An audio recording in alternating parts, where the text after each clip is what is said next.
আসসালামু আলাইকুম বন্ধুরা, সবাই কেমন আছেন? আশা করি সবাই ভালো আছেন। যে যে দেশে যান না কেন, দেখেছে আপনার দুইটা ফ্রেন্ডে সৌদি আরব গেছে বা দুবাই আসছে, একজনে পায় 50,000, আরেকজন পায় 1,00,000 টাকা।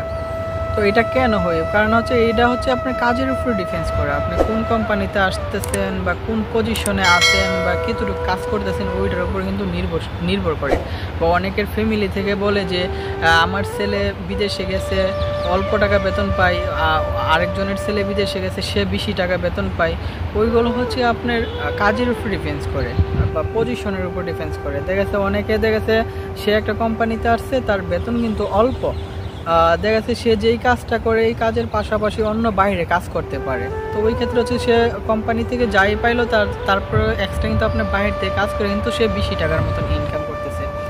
তো এটা হচ্ছে অনেকেরই জানার ইচ্ছে থেকে যে এরকম কেন, যারা বিদেশ থাকে তাদেরকেও তো এটা বলা লাগে না, আর যারা দেশে থাকে হয়তো বা অনেকেই চিন্তা ভাবনা, অনেকেই ভাবে যে 20 টাকা ও কম টাকা কেন হয়। যে দেশে যান না কেন, আপনি যদি কোনো কোম্পানিতে যান, আপনি যে কাজটা যতক্ষণ সময় কাজ করেন, আর যদি আপনার সময় যদি থাকে, আপনারা চেষ্টা করবেন যে বাহিরে কোনো কাজ করতে পারেন কিনা বা বাহিরে কাজ খুঁজবেন যে ফ্রি টাইমটা থাকে। দেখা গেছে আপনি কোম্পানি থেকে যে টাকাটা পাইলেন, এক্সট্রা যদি আর বাইরে থেকে কিছু টাকা যদি আপনি ইনকাম করতে পারেন, তো দেখা গেছে মাসে কিন্তু মোটামুটি একটা ভালো একটা অ্যামাউন্ট এসে দাঁড়ায় যায়।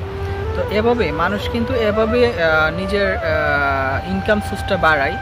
আবার কিছু কোম্পানি আছে যে যদি ভালো কোনো আপনার স্কিল, আপনার যে কোনো কাজ যদি জানা যদি থাকে, দেখা গেছে আপনার প্রথম অবস্থায় কাজ জানা থাকলে কিন্তু আপনার কাজের মূল্যই কিন্তু আপনার টাকাটা দেওয়া হয় নাই। যখন আপনি মনে করেন আপনি ইলেকট্রিক কারেন্টের কাজই জানেন, প্রথম অবস্থায় আসলে কিন্তু আপনাকে উস্তাদের বেতন কিন্তু দেবে না। প্রথম অবস্থায় আপনি কিন্তু লেবার একটা হেল্পার হিসাবে যে টাকাটা, ওই টাকা নিতে দেবে। যখন 1 বছর বা 2 বছর যাবে, তখন আপনার প্রমোশন হবে। তখন প্রমোশনে কিন্তু যে আপনি যে উস্তাদের বেতনে কিন্তু পাবেন, তখন কিন্তু লেবারের বেতন পাবেন না। দেখা যাচ্ছে যখন যত দিন যাবে, দেখা যাচ্ছে আরও 2-3 বছর যাবে, তখন কিন্তু আপনার আস্তে আস্তে কিন্তু আপনার স্যালারি কিন্তু বাড়তে থাকবে।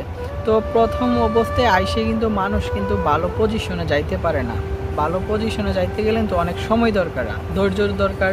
আপনি যখন এক জায়গায় কাজ করতে থাকবেন, তখন কিন্তু আস্তে আস্তে কিন্তু আপনার প্রফেশন কিন্তু এমনিতেই বাড়বে। তারপরে যারা লেবার আছেন, যারা লেবার ক্যাটাগরিতে আসবেন, আপনারা চেষ্টা করবেন, আপনারা যদি 8 ঘন্টা বা 10 ঘন্টা যে কাজ যতক্ষণে ডিউটি করেন, এর পাশাপাশি দেখবেন যে বাইরে কোনো আর 1-2 ঘন্টার কাজ করা যায় কিনা। যদি বাইরে আরও 1-2 ঘন্টা কাজ করতে পারেন, তো দেখা যাচ্ছে আপনার কিন্তু এক্সট্রা কিন্তু একটা টাকা আসবে।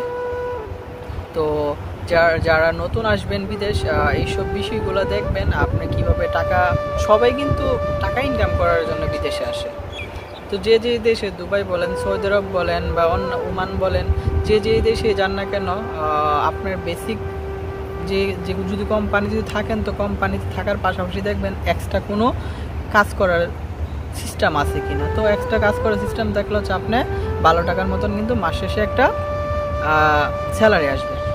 তো আজকের ভিডিওটা এইটুকু পর্যন্ত। যদি আমার ভিডিও আপনাদের ভালো লেগে থাকে, অবশ্যই ভিডিওতে একটা লাইক করবেন। আর আমার এই ভিডিওটা আমার ফেসবুক পেজ থেকে দেখলে পেজটাকে ফলো করে রাখবেন। ইউটিউব চ্যানেল থেকে চ্যানেলটাকে সাবস্ক্রাইব করে রাখবেন। ভালো থাকবেন, সুস্থ থাকবেন। আবার দেখাবেন নতুন কোনো একটি ভিডিওতে। আল্লাহ হাফেজ।